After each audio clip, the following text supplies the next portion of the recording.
All right, let's dive right in. Today, we're jumping into Kim Goodwin's go-to guide, Designing for the Digital Age, to break down how great digital products get made, the ones that feel like they actually work for us, not against us. Let's get to it. You know that feeling, right? Where you're just fighting with an app. You are positive it should do something simple, but for the life of you, you can't find the button.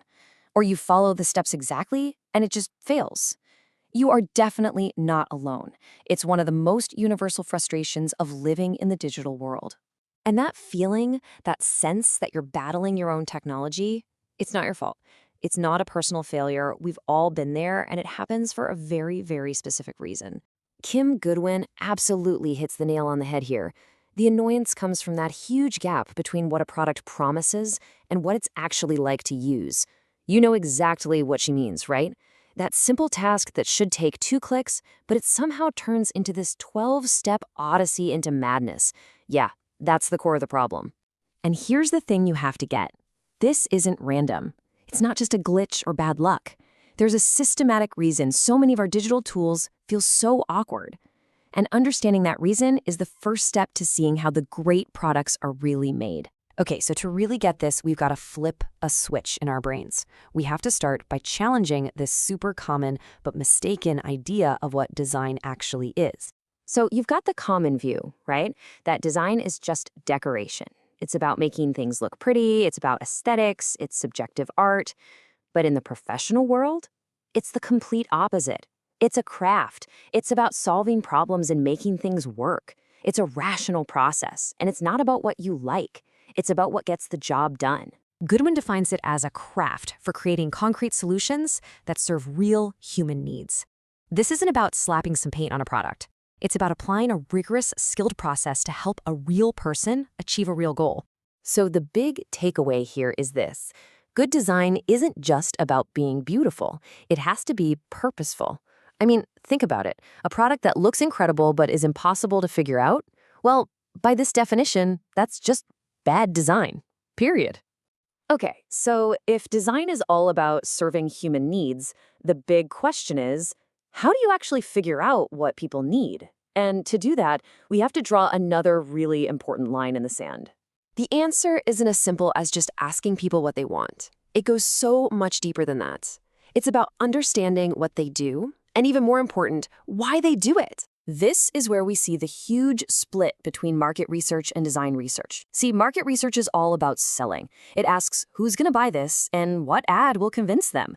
But design research, that's about using. It asks how will people actually use this thing in their messy, real lives? What problem are they truly trying to solve? And how does it work in practice? Well, it's not about sending out a survey. It's about getting out there into the wild. You combine just watching people with interviewing them right in the place they'd actually use the product.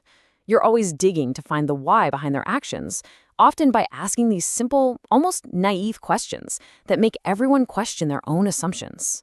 Okay, so you do all this research and you get this mountain of amazing, rich information. What do you do with it?